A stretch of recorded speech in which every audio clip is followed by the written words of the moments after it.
Salve, salve, comunidade varoldiana, leitoras e leitores do Jornal Varadouro, nossos telespectadores e ouvintes também da Rádio Varadouro. Nós estamos aqui de volta para o segundo episódio do nosso podcast, que é o Papo no Seringal, que é uma produção audiovisual do Jornal Varadouro, que é de fortalecer a nossa comunicação voltada para as comunidades da Amazônia, para as populações que vivem e estão aqui na região norte, no Acre, no Amazonas, Rondônia, produzindo um jornalismo de uma pauta socioambiental. E hoje a nossa entrevistada é a Ângela Mendes, ela que é a coordenadora do Comitê Chico Mendes, filha do líder seringueiro Chico Mendes, uma das vozes mais importantes no ativismo socioambiental aqui na região amazônica, e hoje nos dá a grande honra e alegria de estar aqui nos nossos estúdios da TV Varadouro, no nosso Papo do Seringal. A Ângela, que é uma grande parceira já nossa aqui do Varadouro, é sempre uma fonte, toda vez que nós precisamos dela para emitir suas opiniões, as suas análises sobre o que se passa hoje na pauta socioambiental no Acre, ela está sempre disponível para emitir suas opiniões sempre lúcidas, que trazem muita luz e esclarecimentos para esse debate. Ângela, primeiramente, muito obrigado por estar aqui nesse estúdio, conversando com a gente. É uma grande honra, satisfação para nós. E, primeiramente, eu gostaria que você se apresentasse, né, ao público, para quem não te conhece, quem é Ângela Mendes? Bom, Fábio. Na verdade, eu queria começar agradecendo também tanto o carinho, né, essas palavras que você me direciona. Não sei se eu mereço tanto, mas porque eu acho que a gente tem realmente compromisso, né, responsabilidade de estar contribuindo, de estar colaborando com o Varadouro, né, que eu acho que teve e continua tendo um papel muito importante, né, na nossa luta, na nossa resistência. Bom, eu sou essa que você me descreveu atualmente, né? Presido o Comitê Chico Mendes, sou uma ativista, militante, socioambiental, né? Sou também mãe da Angélica, do João Gabriel e a feliz avó de duas lindas netas, né? A Esté e a Lívia. Eu falo isso porque às vezes a gente foca muito, né, no nosso papel de ativista, militante, e às vezes a família não vem com tanta força, né? Mas eu trago também essa força. Tanto é que, né, que eu sigo uma trajetória também que está no meu DNA, né? do meu pai, né? Filha do Chico, assim. Então, e é isso, a filha mais velha, né? Como a gente costuma falar aqui, de Chico Mendes. Você é uma herdeira da luta do Chico Mendes. Sou uma das herdeiras, né? Tanto de sangue, como também de sonhos, né? Quanto também de resistência mesmo, né? Nós somos milhares, né? Agora eu nasci desse sangue, né? Então, por isso meu compromisso, eu acho que ele é um pouco maior também, né? Aliás, o meu senso de compromisso, que eu sei que tem muita gente que assumiu esse compromisso também, né? E ele não precisa vir do sangue, ele precisa vir do fato de que você está observando que há necessidade de ser ativa e de defender uma causa. Chico Mendes, ele é hoje, com certeza, um dos nomes mais importantes, mundialmente falando, nessa luta socioambiental, né? Ele liderou um movimento, uma luta, 40 anos atrás, dentro da floresta, nos seringais, de algo que nós estamos debatendo muito hoje, que são as mudanças climáticas, a crise climática, o combate ao desmatamento, o direito dos povos da floresta, né? Ele criou o conceito da aliança dos povos da floresta, unindo extrativistas, seringueiros e os povos indígenas. Enfim, ele é esse vanguardista nessa luta. E com certeza hoje o maior legado que ele deixa aqui no Acre, no território, é a reserva extrativista Chico Mendes, que hoje, né, esse ano de 2025, completou 35 anos de sua criação, que foi ali em 12 de março de 1990. E nesses 35 anos, Ângela, infelizmente, parece que a Chico Mendes vem passando por uma série de ataques. Né? Em junho, A gente viu ali uma série de ataques políticos da classe política do Acre, do movimento do agronegócio também, tentando desqualificar a existência da reserva Chico Mendes, da própria política ambiental como um todo, a partir daquela operação que foi feita ali do ICMBio. Enfim, qual a tua avaliação hoje, 35 anos depois, como se encontra a reserva extrativista Chico Mendes? Acho que também eu queria reforçar o fato de que a luta, né, liderada por ele, pelo meu pai, ele dá início a um movimento que pretende revolucionar a reforma agrária no Brasil, né? Olhando inclusive para as especificidades, né? Então, a Amazônia é uma região diferenciada. E fazia, e como faz todo sentido, que os territórios aqui sejam, né, coletivos, que sejam protegidos e que protejam esse modo de vida dos seringueiros, dos extrativistas. Essa luta foi pela criação desse modelo de unidade de uso coletivo e hoje, né, nós temos cerca de 90 reservas extrativistas sob a gestão do governo federal, sendo a Chico Mendes uma delas, né? E temos aqui no Acre 5. De fato, a Chico Mendes ela é mais emblemática, porque é a que leva o nome do meu pai, é a maior reserva extrativista do Acre, né? Ela perpassa por 7 municípios na região mais pressionada pelo gado e agora pela soja também, né? Então, a gente sabe que se não tiver uma gestão, né, forte, toda essa tensão que acontece no entorno por causa do gado, em algum momento também vai, né, atingir lá dentro os moradores, como é o que vem acontecendo. Acho que existe uma série de fatores, né? Acho que a gente fala muito assim do quanto que o ICMBio, que é o co-gestor, né, junto com as associações concessionárias, ele ainda não conseguiu cumprir de fato o papel pelo qual ele foi criado, né? Mas, por outro lado, também não dá para jogar toda a responsabilidade do que acontece hoje na Resex, né, somente sobre o ICMBio, porque a gente sabe que, ao longo de todos esses anos, né, o plano de utilização da Resex, o plano de manejo, foi amplamente discutido com a comunidade. E talvez, então, a falta, né, de acesso a políticas públicas muito importantes para essa população faça com que eles tenham sucumbido à ilusão do gado, né? Porque existe uma camada da população que não tem esse acesso, está muito longe. A gente ainda tem problema com questão de energia dentro da Resex, né? Ramais, Ramais, pontes. acesso, são questões que são muito delicadas assim e urgentes de se resolver, né? Então, eu acho que existem todos esses fatores, existe também, né, a pressão, logicamente, dos fazendeiros que estão ali ao redor, mas a gente sabe também que durante o último governo de extrema-direita, né, do Bolsonaro, a boiada começou a passar, mas continua passando. Então, a gente deve muito do que a Resex está vivendo hoje àquele momento, né, em que as políticas de meio ambiente foram totalmente desmanteladas, né? A gente viveu um retrocesso muito grande naquele período e a gente vive o reflexo disso ainda hoje também.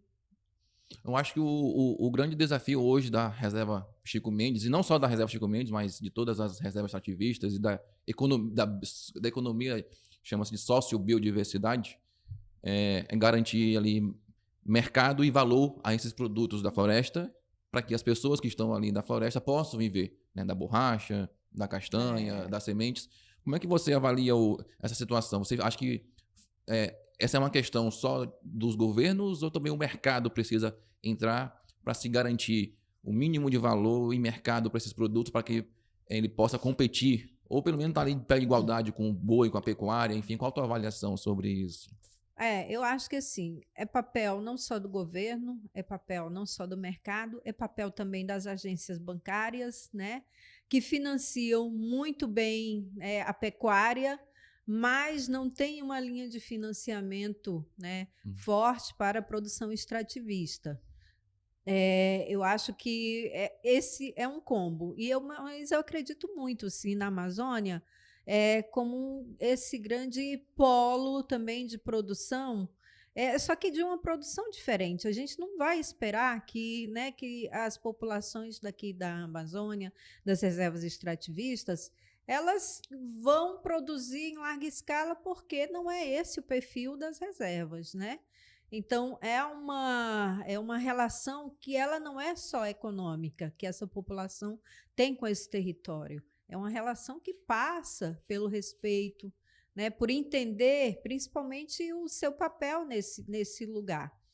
A gente sempre. O que se ouve falar da Amazônia é mais em relação, né, ao que ela exporta, o que ela fornece de matéria-prima. Inclusive ainda no primária, como se fala, né? Então, assim, é a carne, é a madeira, né? Agora a soja entrando com vontade também, para atender o mercado, esse mercado de commodities, né? Mas a Amazônia, ela não é só isso, ela tem uma potencialidade tão forte, né? E a gente aqui no Acre, a gente tem muito exemplo disso, né? A gente tem iniciativas como a do próprio doutor da borracha, né, que já vem há anos transformando o látex e fazendo, inovando, né, com produtos modernos, assim. A gente tem várias iniciativas dentro da Amazônia, dentro do Acre, que nos mostram toda essa potencialidade. Mas falta, né, investimento, né? Falta investimento em pesquisa. Inclusive, os estudiosos dizem que tem muita coisa que a gente já perdeu com todo o desmatamento que já aconteceu na Amazônia, mas o risco da gente perder, né, muito mais se não tomar as medidas para zerar esse desmatamento, de não conhecer substâncias, produtos que são tão importantes também. É real esse risco, né? Produtos farmacêuticos que vão para a indústria farmacêutica, para a indústria cosmética, né?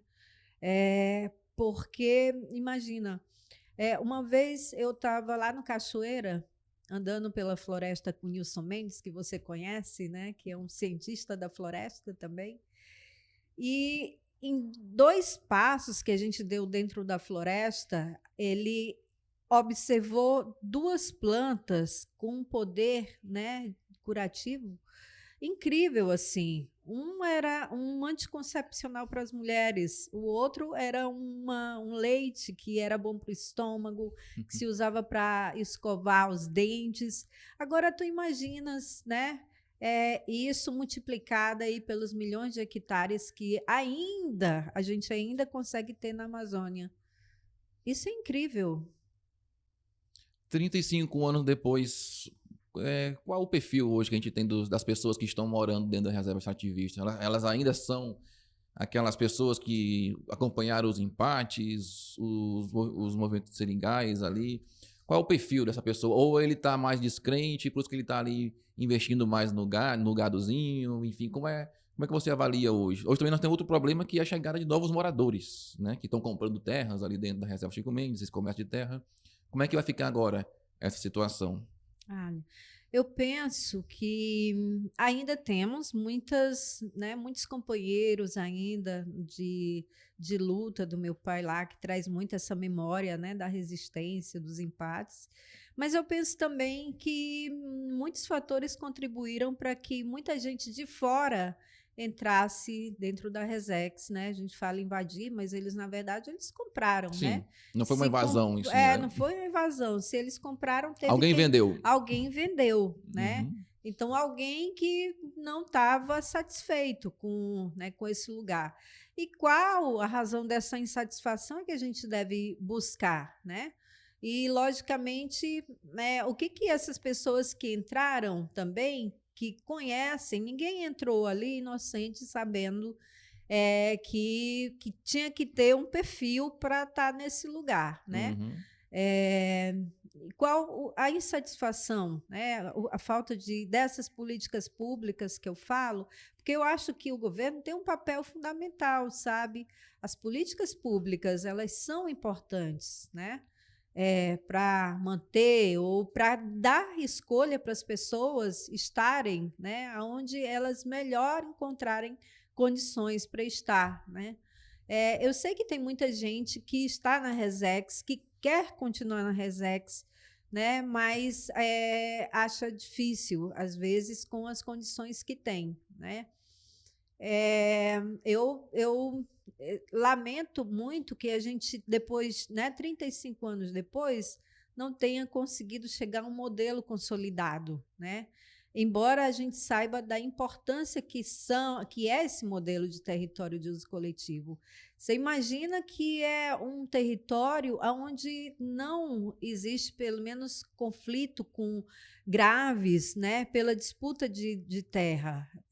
Claro, existem conflitos, né, como o que você acabou de mencionar, que aconteceu na Resex Chico Mendes, que foi um caso pontual, inclusive, né? Não é que todos os dias a gente tenha conflito, que a gente tenha Disputas assassinatos, violentas, né? disputas, mas elas vão acontecer em algum momento, principalmente quando pessoas que não têm o perfil para estarem nesse lugar entrarem, né, e quererem usar a Resex como bem quiser, né? Uhum. Que não é assim, né? E essa semana que nós estamos conversando aqui, houve até uma reunião ali em Brasileia, né? Ainda muito fruto daqueles estardalhaço que foi a Operação Sussuarana do ICMBio ali no começo de junho, que resultou na apreensão de gado, houve todo aquele burburinho político, enfim. E muitas pessoas ainda insistem, agora querem mudar o plano de uso da reserva extrativista, né, para, vamos dizer assim, deixar mais adaptado para um perfil mais vamos dizer, agropecuarista, enfim. Isso depois também, como você falou, do governo Bolsonaro, aquele UPL 6024, né, que tentava ali desafetar áreas da reserva Chico Mendes para beneficiar os maiores desmatadores, né, que estão com áreas embargadas ali, enfim. Como é que você avalia esses movimentos que existem hoje de tentar fragilizar tanto a questão do plano de uso da reserva, como também de tentar aprovar projetos lá no Congresso para tentar desafetar áreas da reserva Chico Mendes? Bom, essa é uma questão também que tem por trás o componente da política, né, partidária, né? A gente sabe do quanto a direita, a extrema-direita, eles estão, né, sempre de olho nos territórios para explorar, seja para mineração, seja para criação de gado. Agora, então, com a soja chegando, porque embora a narrativa oficial fale que a soja vem para substituir o gado, a gente sabe que não é bem assim. Esse né? gado vai para algum lugar, né? Esse gado vai para algum lugar, né? E eles têm que expandir esse algum lugar, eles têm que, né? E a última área é a última reserva área Chico é a Mendes. Resex, né? Porque já estão no limite. Então, a última área é a Resex. A gente sabe do quanto que tem de gado ilegal dentro da Resex, né? A gente sabe que tem gente importante criando gado, inclusive dentro da Resex. Políticos né? da região. Políticos, né? Enfim, diversas autoridades, assim, né? Que usam a Resex para criar gado também. O famoso né? gado de meia, né, que se chama? O gado de meia. Então, assim, eu acho que tudo isso tem como objetivo exatamente fragilizar, né, esse modelo de território para atender, inclusive, os interesses deles. Né? Ora, se desconfigura a reserva extrativista, né? Logicamente, eles vão ter mais força e ter como desmatar mais para colocar mais gado ou colocar mais soja, né? Eu lamento muito, né, que isso esteja acontecendo. Eu acho que a gente não está nesse momento para, né, para continuar aumentando o desmatamento, porque a gente está vivendo extremos climáticos tão fortes, tão violentos, né? A gente está agora mesmo num calor horrível, né? Essa coisa de inferno mesmo. Que eu não sei, que eu nunca tive lá, mas dizem que o inferno é quente, né? Eu devo imaginar que seja Aqui mais ou menos. estamos quase num estágio para o inferno, né? Exatamente. Então, a gente fala isso rindo, mas isso é Sim, grave. temperaturas Então, as altíssimas, né? pessoas Os não rios tomam secando, os né? rios secando. Eu estava te falando que hoje eu fui fazer uma visita lá à sede do Simpasa, e o presidente do Simpasa, o Josa, ele estava muito triste, muito preocupado, e ele tirou do bolso o celular, me mostrou uma foto do rio, do riozinho do Rola, que é o principal afluente do Rio Acre E passa aqui. dentro da reserva ali, né? Passa dentro da reserva e ele está praticamente sem água. Então, e aquela área é uma área né, com muitas fazendas assim, Sim. né? Então, como é que as pessoas não têm a consciência de que elas mesmas podem ser prejudicadas com esse aumento do desmatamento, com essa busca incessante pelo lucro, né? Em algum momento vai faltar alguma coisa para ele, vai faltar água, né? E aí onde que ele vai buscar essa água? Enfim, mas é mais sobre também como é que, né, a gente contribui para que não entramos, como os cientistas falam, nesse ponto de não retorno, porque isso vai atingir todo mundo, né? Enquanto isso, é isso. Quem está lá na floresta, quem está lá segurando as pontas, né? Sejam povos indígenas, mas sejam também os extrativistas, né? O pessoal que mora nas reservas tem um papel tão importante. Alguns sucumbem, né, às necessidades, sucumbem aí às fragilidades de quem está lá nesse lugar. Outros permanecem desempenhando esse papel tão importante de guardiões desse território, né? Mas quando vem o impacto desses extremos climáticos, eles são os primeiros a sofrerem com isso também, a receberem esse impacto de forma muito forte. Não tem colocação dentro da reserva extrativista Chico Mendes sem água, com as nascentes secas. Na última enchente, teve a perda de muita produção nas reservas extrativistas, né, nos territórios indígenas também. Então, a gente vem vivendo tempos em que a gente precisa parar para pensar e para refletir sobre isso. Infelizmente, uma camada da população que já é muito rica, que já tem muito bem acumulado, ainda acha que precisa de mais. E, para isso, vem colocando em risco a vida de todo mundo. Inclusive, o discurso dessas elites é o de que a floresta, as políticas de manutenção da floresta, elas são um atraso para o que eles chamam de progresso social e econômico do Acre. Então, a gente tem feito um debate de que é possível o Acre produzir no campo, mantendo a floresta em pé? Qual a tua avaliação sobre isso? É possível conciliar produção com preservação? Olha, o meu pai foi um grande professor nessa matéria. Eu tendo a pensar que, se vivo ele estivesse, ele estava dando uma contribuição gigantesca nesse debate, né? É possível, eu acho que é possível. Eu não sou a grande estudiosa desse tema, mas, como eu te falei, existe uma potencialidade, né, nessa Amazônia que permite que novas descobertas sejam feitas, né? Para desenvolver, não precisa você sair rasgando, construindo estrada e derrubando árvores. Não precisa você sair desmatando tudo e botando gado em tudo quanto é lugar. A Embrapa não faz pesquisa, não já descobriu que é possível criar menos gado, mais gado e menos pasto? Né? Por que não se usa essa tecnologia que tem sido cada vez mais, acho que tem inovado cada vez mais, né, nesse sentido, no sentido de potencializar os recursos da floresta, né? E, de outro lado, procurar fazer com que a gente não é contra a quem cria gado, a gente quem é contra que essas pessoas que acham que precisam de mais e de mais terra para criar gado. Não existe uma tecnologia que permita que se crie mais gado e menos pasto, que permita que recupere as Áreas pastagens degradadas, né? degradadas, né? Que é o que se tem muito, Uhum. ao invés de ir abrindo novas pastagens e abrindo Mais desmatamento. mais desmatamento. Então, eu acredito que existe possibilidades. O que não existe é vontade, porque isso significa investir, significa, né, gastar o dinheiro que eles não querem gastar, eles só querem receber, né? E a gente sabe disso, inclusive porque, né, quando você vai olhar para as políticas de governo, os maiores nacos são para a pecuária, né? Os maiores Os financiamentos, né? financiamentos, né, são maiores para a pecuária, né?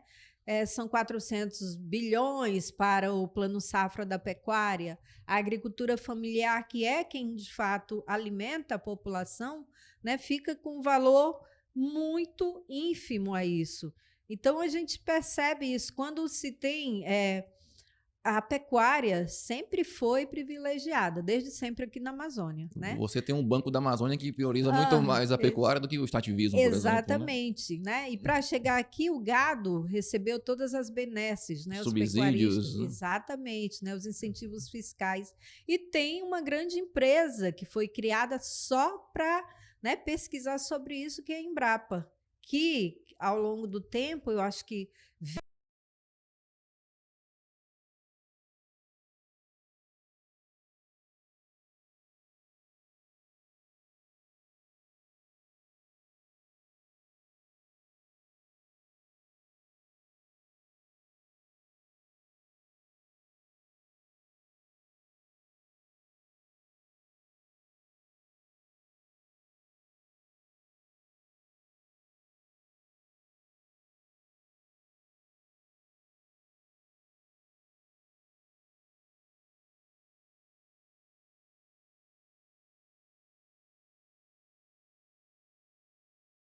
possível cada um cumprir o seu papel, desde que se respeite, né?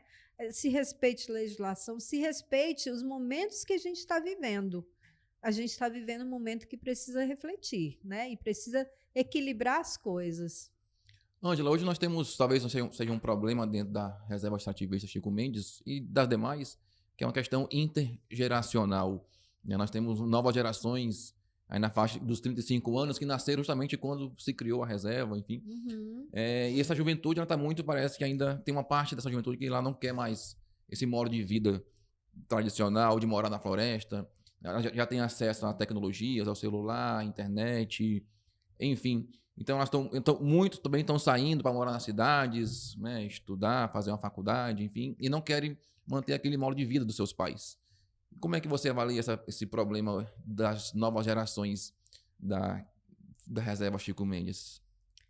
Olha, eu fico imaginando que há 10, 15 anos atrás, isso eu concordaria 100% contigo, mas eu venho notando que há uma mudança, assim. É lógico, a gente sabe que os jovens agora dessa geração, eles não acompanharam, né, o que foi a luta, que foi todo o movimento para que foi o derramamento de sangue também para se criar esse modelo de território que hoje permita que eles estejam nesse lugar que não é um lugar que ofereça a violência que outros territórios oferecem, né?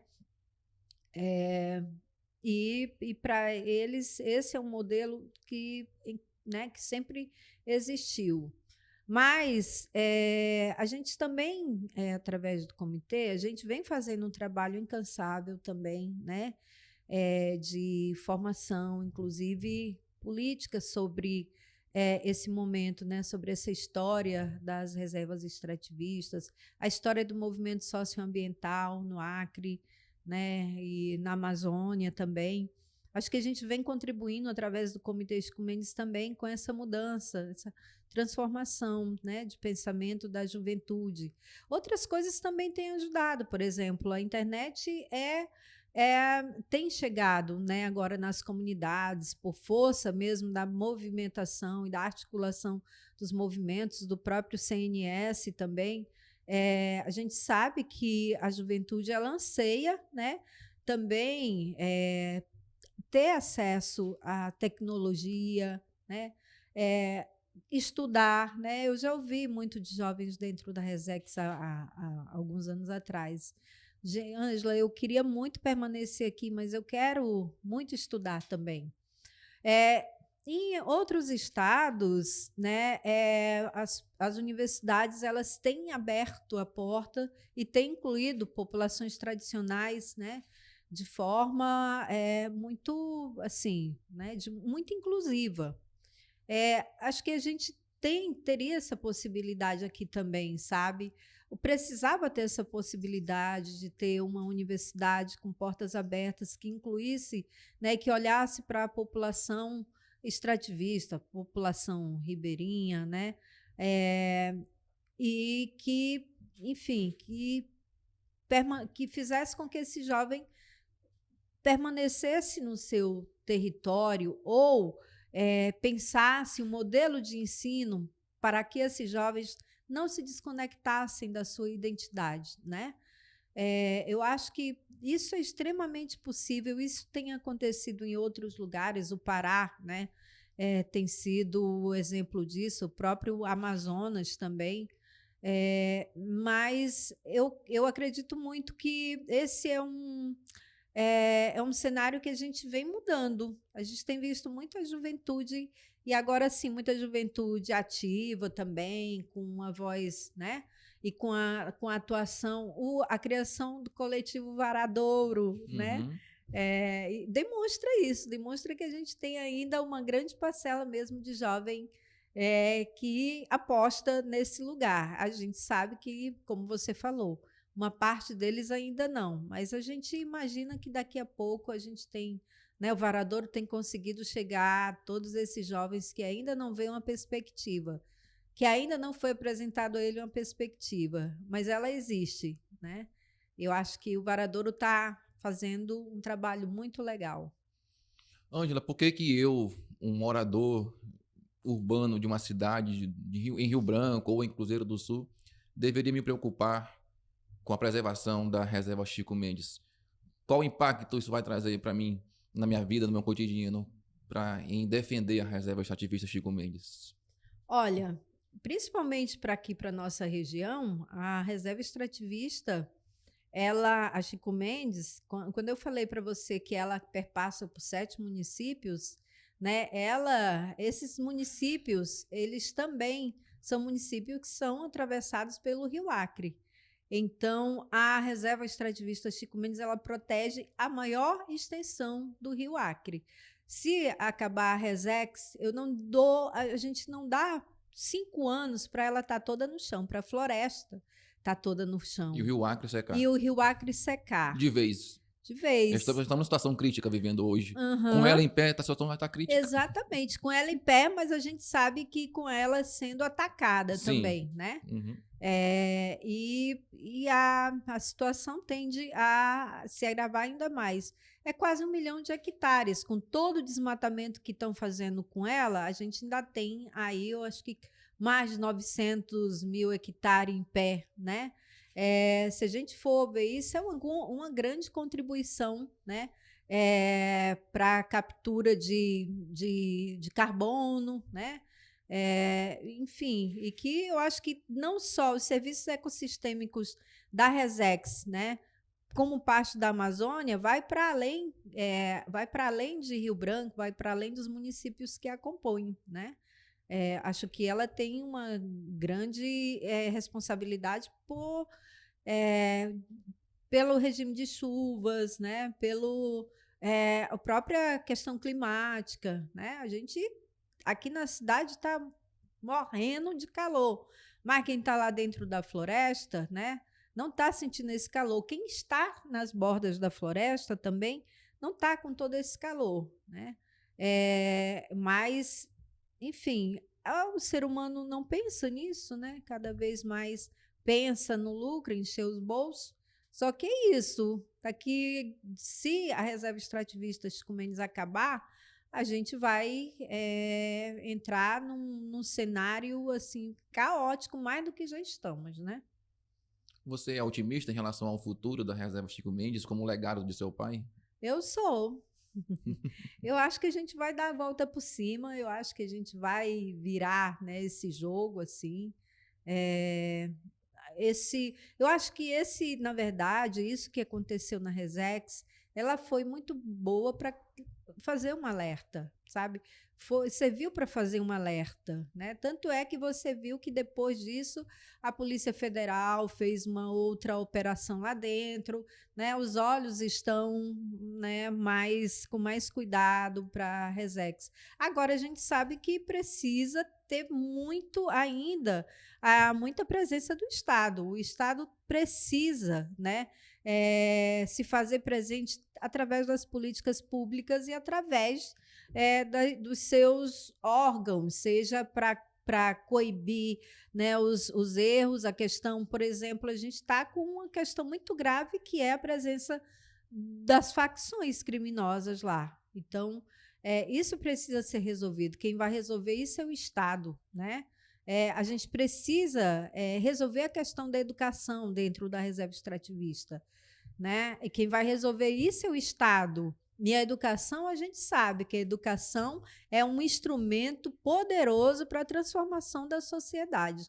Tanto é assim que, né, o pai, lá atrás, na década de 80, né, pensou e liderou a criação do Projeto Seringueiro, que era o projeto de educação voltado para os adultos, né, baseado no método de Paulo Freire, né, a partir das palavras geradoras, e que em 2007 tem uma tese de um professor da UFAC que fala que em 2007, quando esse projeto ele foi entregue ao poder público, ou seja, entrou na rede, né, de educação pública, cerca de 18 mil pessoas tinham sido alcançadas por esse projeto.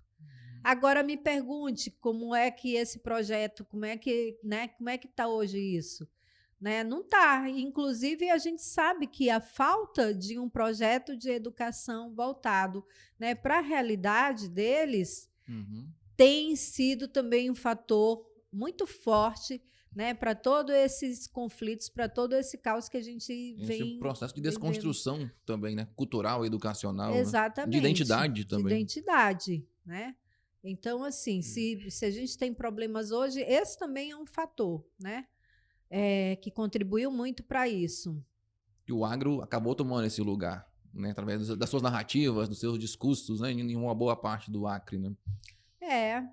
Porque o agro, né, o agro é violento, né? E tem com a sua indústria cultural, né? Exatamente. E tem uma coisa, tem grana. Eu lembro bem que na época da pandemia a gente ficou muito desesperado atrás de recurso para implantar a internet dentro da Resex para poder ter comunicação com os moradores lá, né, receber notícias, passar orientações. Uma dificuldade grande para a gente, mas você passava nas fazendas, eles já estavam com a Starlink lá. Com as suas antenas de 100 metros lá, porque, né, eles têm dinheiro para isso. No contrário, a gente que do movimento, ou mesmo os moradores da Resex, quando conseguiam juntar uma grana para instalar um ponto de internet, muitas das vezes sofria golpe, né? A gente teve comunidade dentro da Resex que sofreu golpe de uma empresa também, né? Ou sofria golpe, ou, na verdade, como dentro da floresta é mais complexo instalar a internet, né?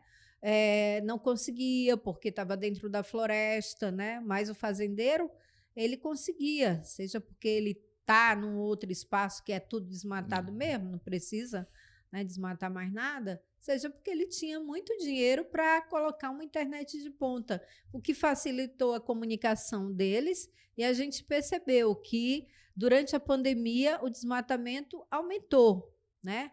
Então, isso também são fatores assim graves, né, para essa situação que a gente vive.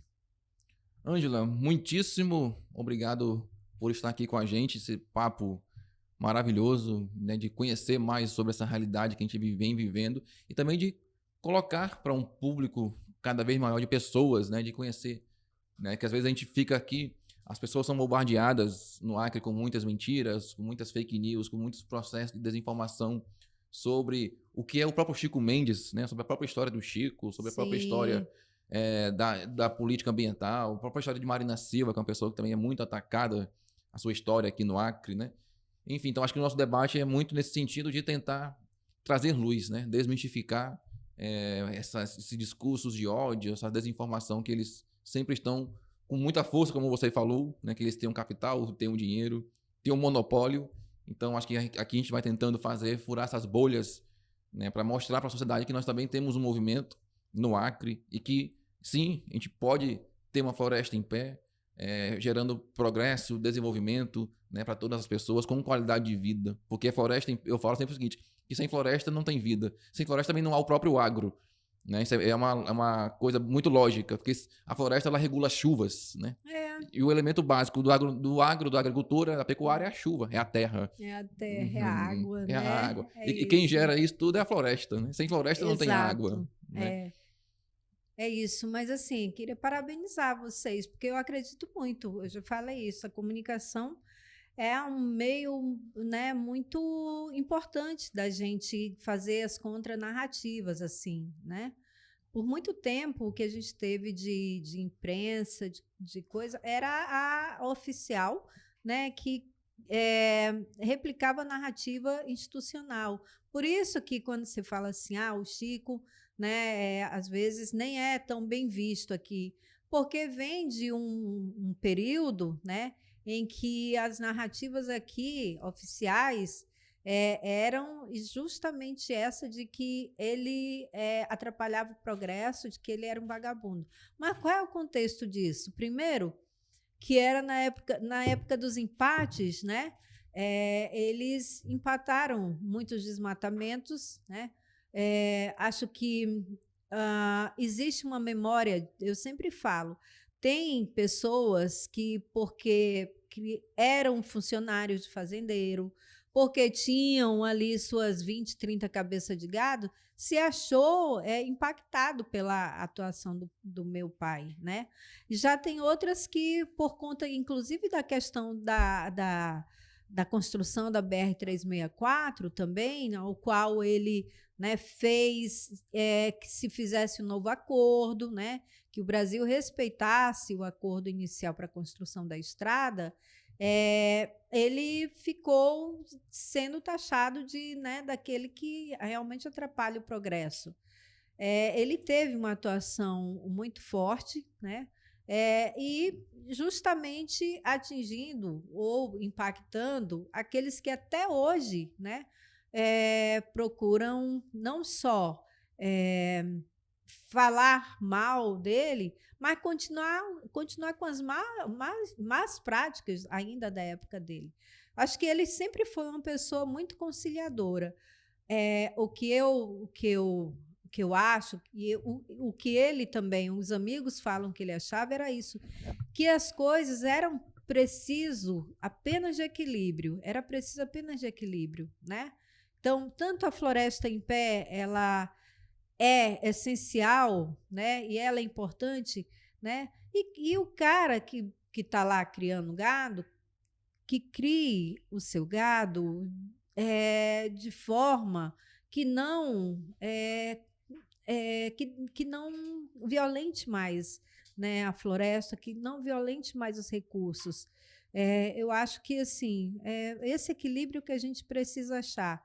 Né? Como é que ele vai fazer isso sem precisar desmatar mais, sem precisar violar mais os direitos das populações também, os direitos dos territórios? Como é que encontra esse equilíbrio assim para que as coisas possam seguir, né, convivendo de forma pacífica, vamos dizer assim?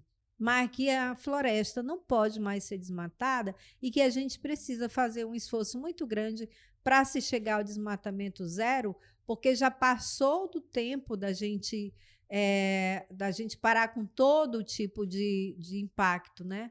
Se a gente parasse com tudo hoje, a gente não conseguia mais voltar ao nível, né, de temperatura de 20 anos atrás, né?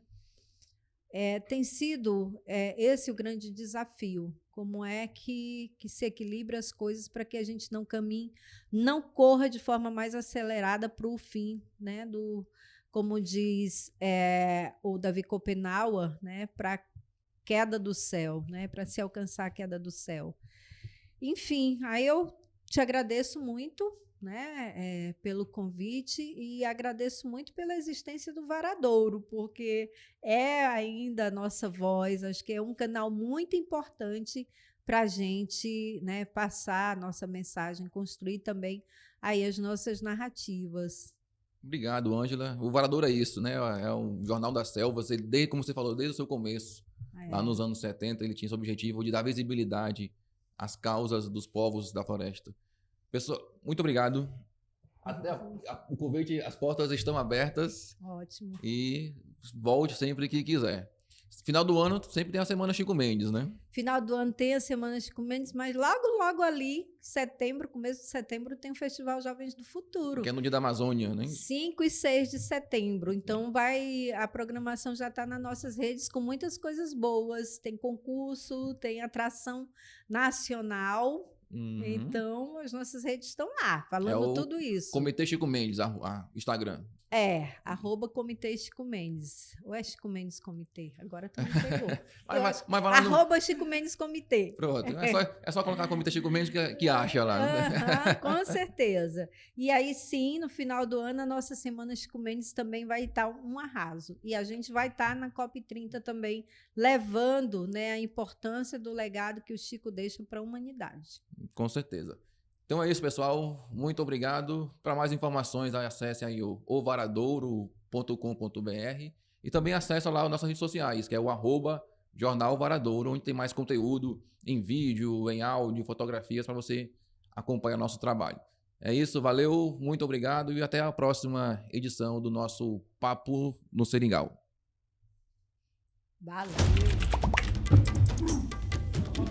Bora.